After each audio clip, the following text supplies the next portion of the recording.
Bene, torniamo a casa, quindi dai Sacri Palazzi, dove torneremo domattina per un adempimento formale di cui vi parlo. Torniamo nel bunker.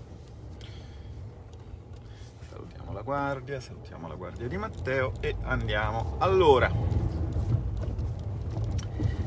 abbiamo i segnalati,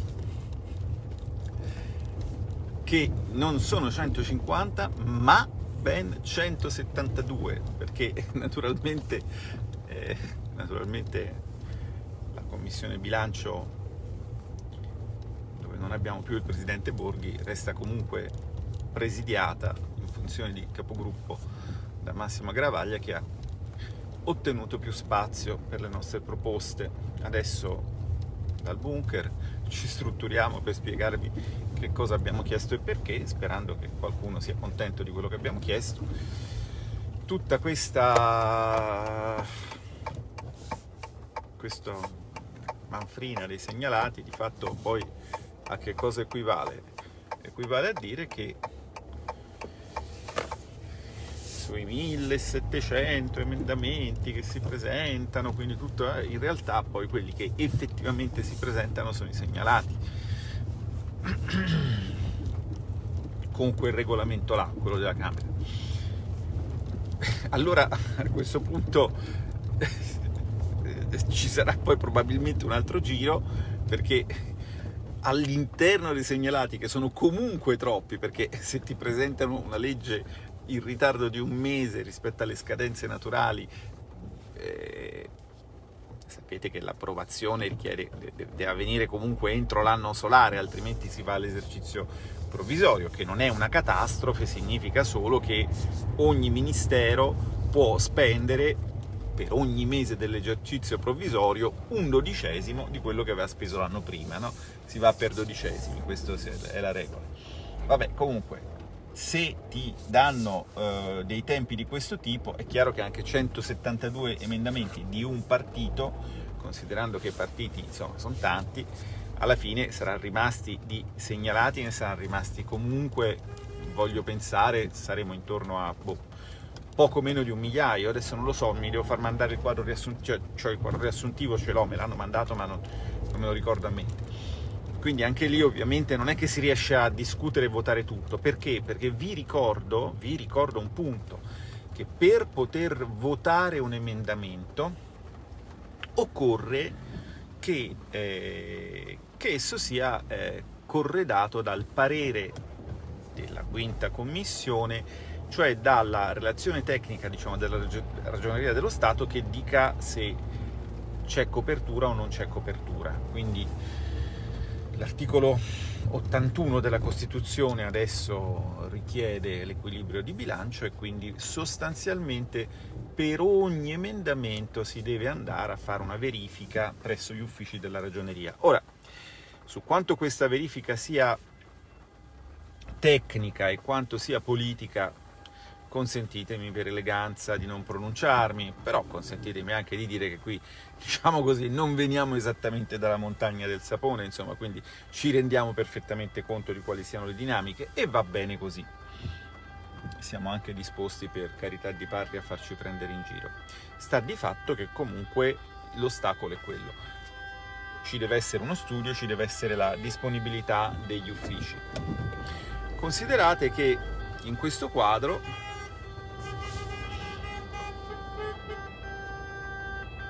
ecco, abbiamo fatto spazio a uno che sta messo peggio di noi e del governo. Considerate quindi che in questo quadro sicuramente si arriverà ai super segnalati, che sono all'interno degli emendamenti segnalati, quelli cui i partiti tengono di più. Poi naturalmente a che cosa tieni di più? Ma tieni alle cose che ti contraddistinguono ideologicamente, quindi perché ci sono degli elettori che giustamente chiedono che si combattano delle battaglie, anche sapendo che si perderanno. Basta vedere il discorso sullo scostamento. Ci avete chiesto di votare contro il fatto che venissero dati a voi 8 miliardi, sapendo che comunque saremmo andati sotto, ma questo vi piaceva. a molti di voi piaceva. E allora uno deve anche capire che bisogna combattere delle battaglie per perderle. Alcuni di noi capiscono perfettamente questa cosa, altri hanno un po' più di difficoltà perché sono più pragmatici. Poi, sempre nei super segnalati, cosa vai a super segnalare? Vai a super segnalare invece delle cose che pensi che magari tu possa ottenere, e quindi c'è sempre questa tensione fra l'idealismo e il pragmatismo in ogni singola giornata della vita parlamentare. Vabbè, però la morale della favola è che probabilmente la settimana prossima non si comincerà neanche la settimana prossima a votare veramente in commissione la legge di bilancio, forse verso la fine della settimana. La settimana prossima inizia, come sapete, mercoledì 9 con il voto di una risoluzione sul Consiglio europeo, dove il Parlamento darà al signor Presidente del Consiglio il mandato negoziale per il Consiglio europeo del 10-11 dicembre,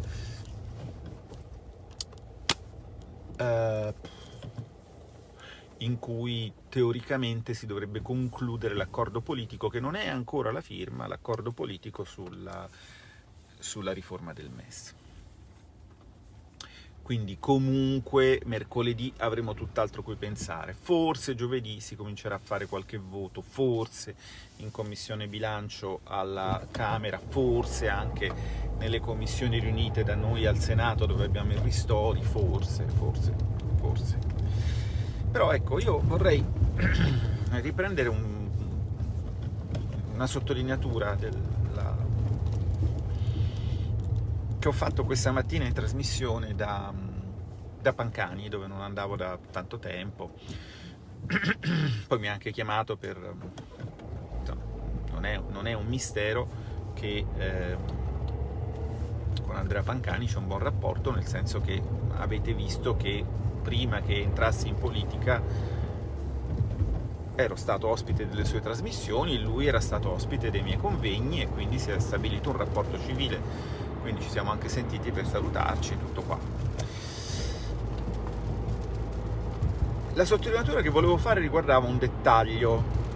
Ecco, quando vado in trasmissione ovviamente devo adattarmi al contesto. Se il contesto lo permette, cioè se non è un contesto da arena dei gladiatori, mi piace scavare su certi dettagli.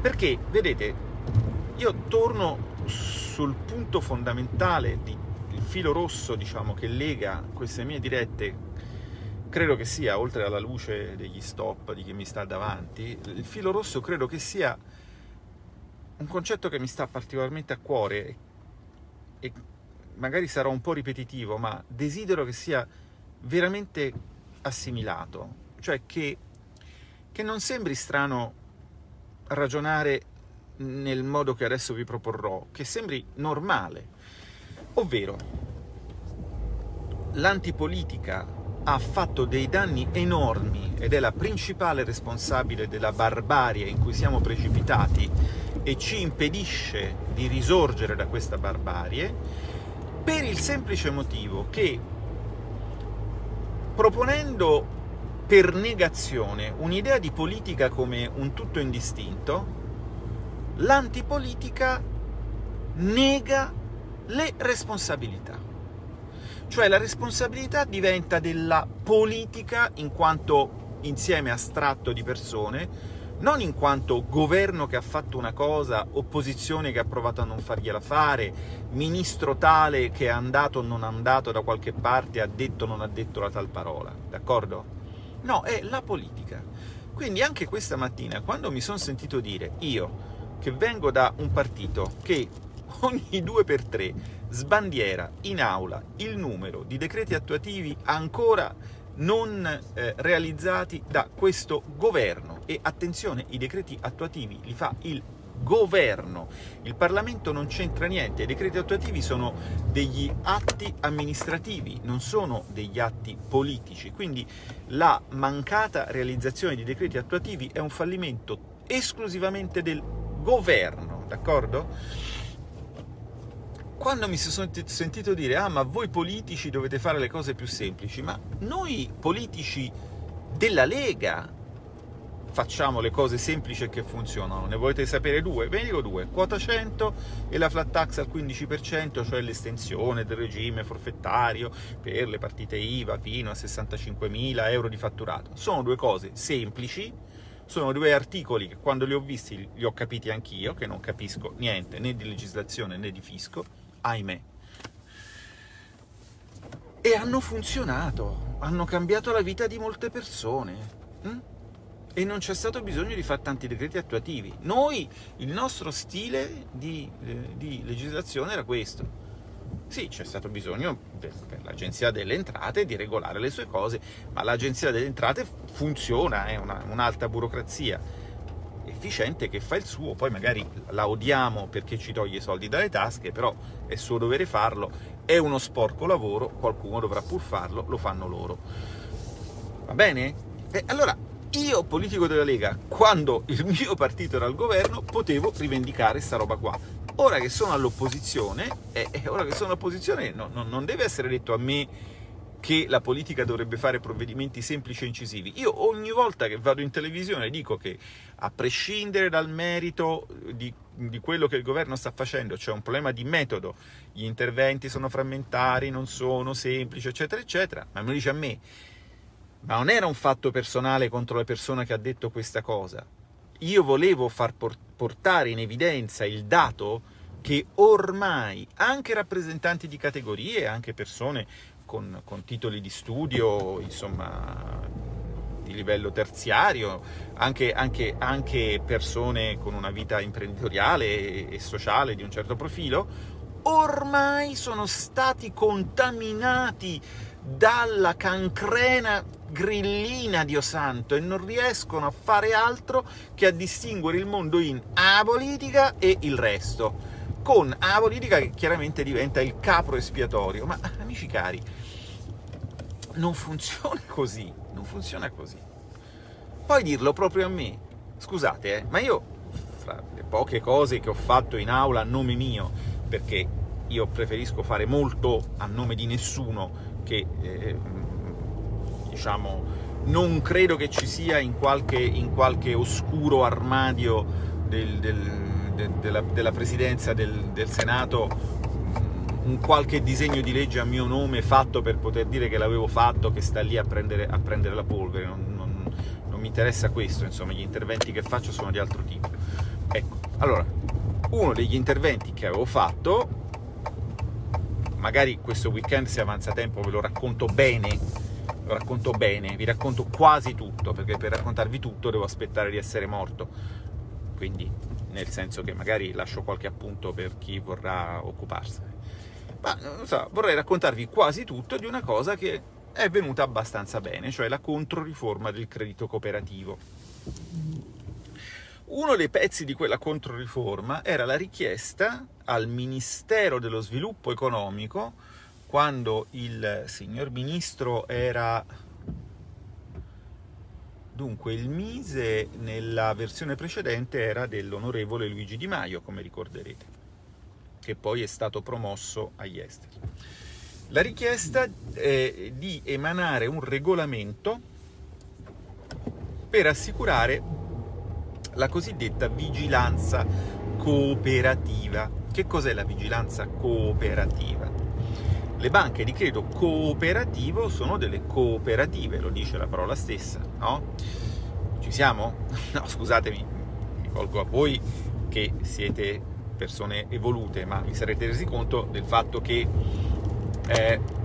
in giro per il web ci sono molte persone che non sanno che il governo governa, quindi magari potrebbe essere controintuitivo per loro pensare che una banca di credito cooperativo sia una cooperativa. Bene, qual è il principio cooperativo? Il principio cooperativo, c'è sempre qualcuno che telefona, purtroppo bisognerebbe fare un 4G solo dati, non voce, dedicato alle dirette. Comunque, ero partito dal presupposto che in un mondo in cui non voi, ma tanta gente non sa che chi governa è il governo, si potrebbe anche non sapere che una banca di credito cooperativo è una cooperativa. Che cosa significa che è una cooperativa? Come tutte le cooperative, sono delle società che svolgono dei servizi con finalità prevalentemente mutualistica, cioè di aiuto reciproco fra le persone, e quindi, per esempio, in una banca di credito cooperativo l'erogazione del credito deve prevalentemente essere destinata ai soci, eccetera, eccetera, eccetera. E quindi, per esempio, se la banca ha sede in un certo territorio, deve finanziare investimenti prevalentemente su quel territorio. Ci sono tutta una serie di norme, di parametri che servono a tutelare questa cosa e che non sono banali, perché siccome sei una cooperativa hai una fiscalità di un certo tipo. Se tu non fossi una cooperativa, ma fossi un altro tipo di società, avresti una fiscalità di un altro tipo. Quindi va controllato che tu, in quanto cooperativa, agisca rispettando il principio mutualistico, che fra l'altro è un principio tutelato dalla Costituzione. In un momento in cui, con tutti i diritti fondamentali, libertà di circolazione, libertà di espressione, libertà di quello che è, sono stati stampati su un DPCM a triplo velo per farne un uso poco elegante, capite bene che forse il principio cooperativo, fra i tanti tutelati dalla Costituzione, può sembrare meno importante. Continuano a rompere continuano a infastidire al telefono. Vabbè. Allora, io avevo fatto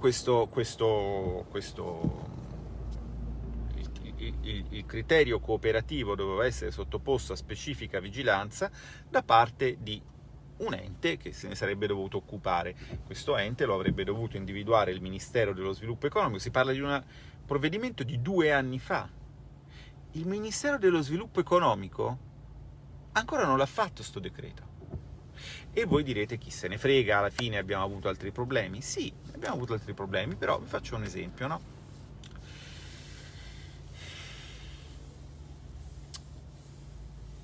In quella riforma, tanto per dire, il fulcro era creare dei gruppi fra banche cooperative affinché, essendo il gruppo una realtà solida, una bancona, con questa idea che ai mercati piace grosso, i mercati si sarebbero rivolti alla bancona per conferirgli capitale.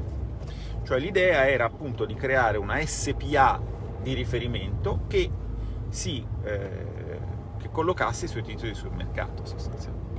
E quindi, insomma, la retorica, se vogliamo, era quella dei soldoni che dal mercato, tramite la bancona gruppo, sarebbero arrivati nelle valli per consolidare la finanza delle fragili banchine di territorio, che così sarebbero state messe al sicuro da chi? Dalla Banca d'Italia. Sì, fa già ridere così perché questa Banca d'Italia è quella che ha fatto schiantare tipo 10 banche in 6 anni, ma insomma, diciamo, per quanto faccia ridere, questo era quello che veniva raccontato.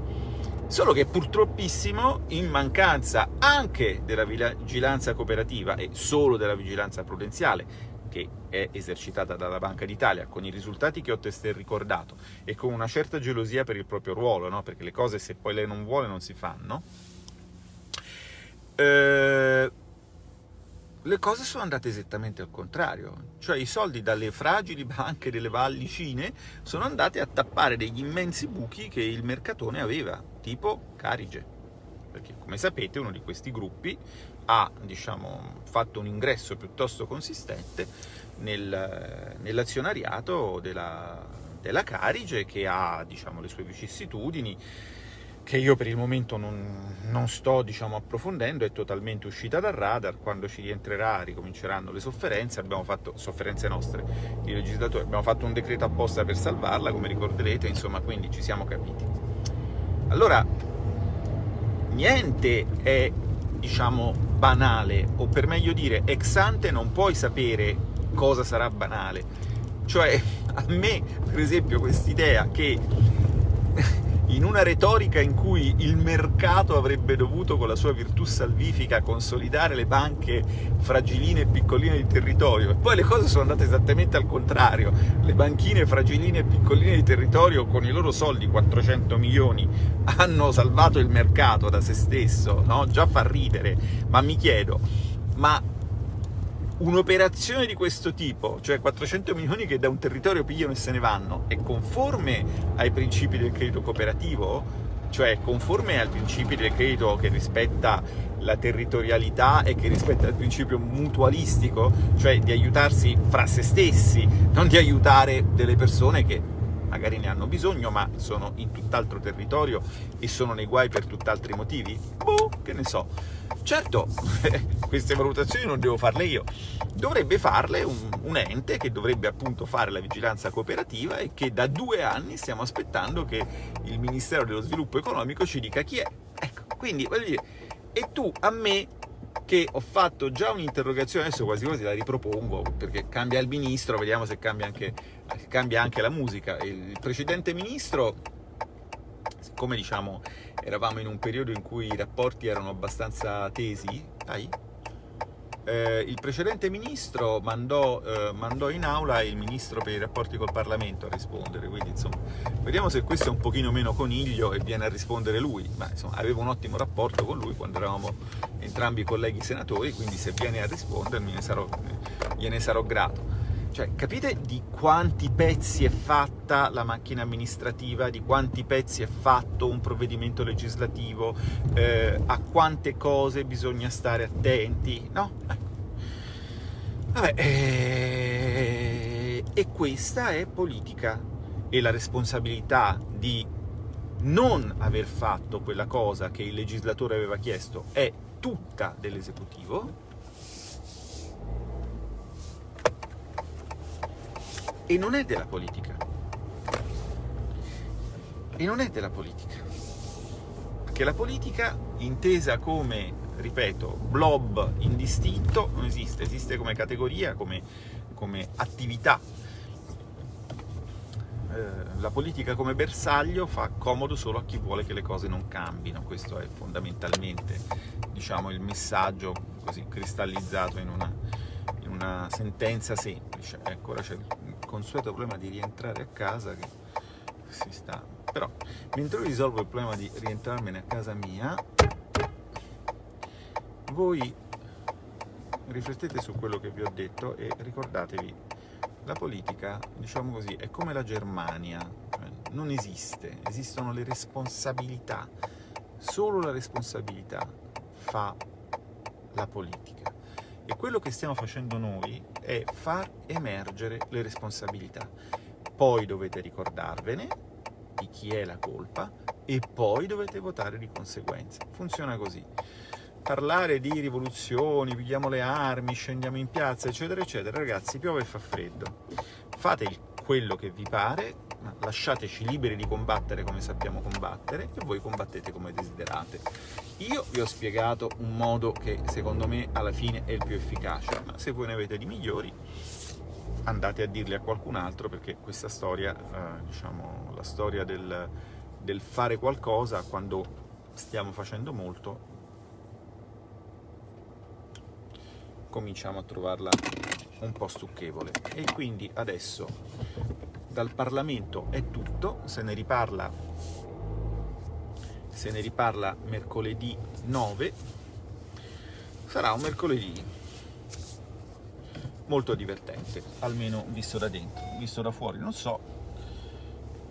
Spero che riusciremo a scontentarvi tutti, perché vorrà dire che ancora una volta avremo avuto ragione.